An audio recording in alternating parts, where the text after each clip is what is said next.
Right before Peter, James, and John walk up Mount Tabor with Christ on this particular day, you can imagine the emotional roller coaster that they're on. They're confused, they're sad, they're asking themselves, are we following the right person?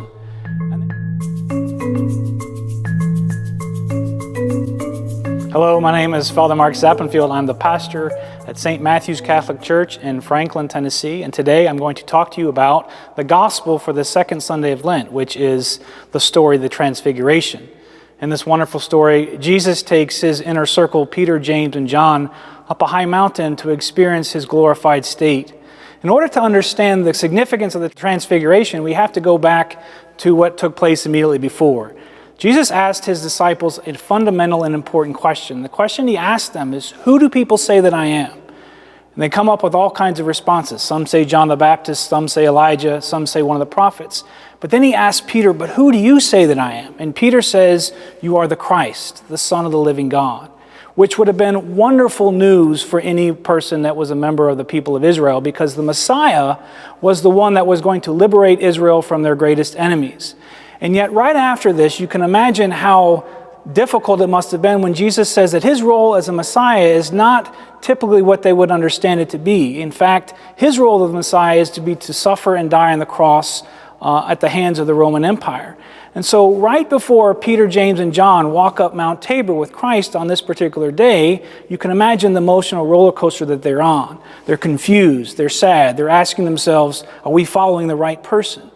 And then in the Transfiguration, we see that Moses and Elijah, the heavy hitters or the Hall of Famers of the Old Testament, appear with Jesus, pointing to him, letting the people know that Jesus is indeed the fulfillment of the Old Testament. And then what they're shown is the fact that at the end of his life, Christ would actually rise from the dead and assume a glorified state. And so ultimately, he's telling them that his life, salvation history, has a good ending. The best way maybe for us to understand that is to imagine yourself reading a book.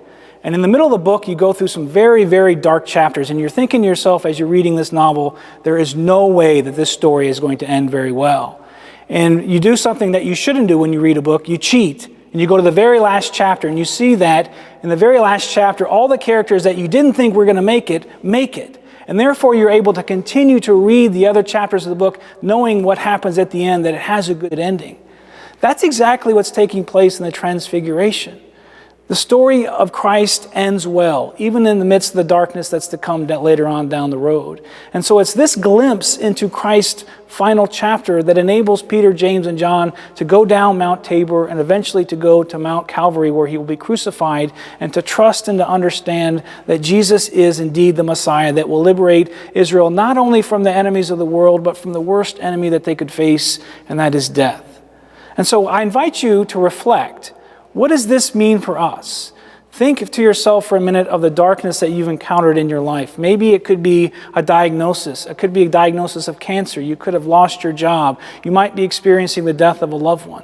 Allow Jesus, when you go through these dark times, to lead you up the mountain, just like he does with Peter, James, and John, so that he can show you that the story ends well, and therefore you're able to go on and keep going in the faith.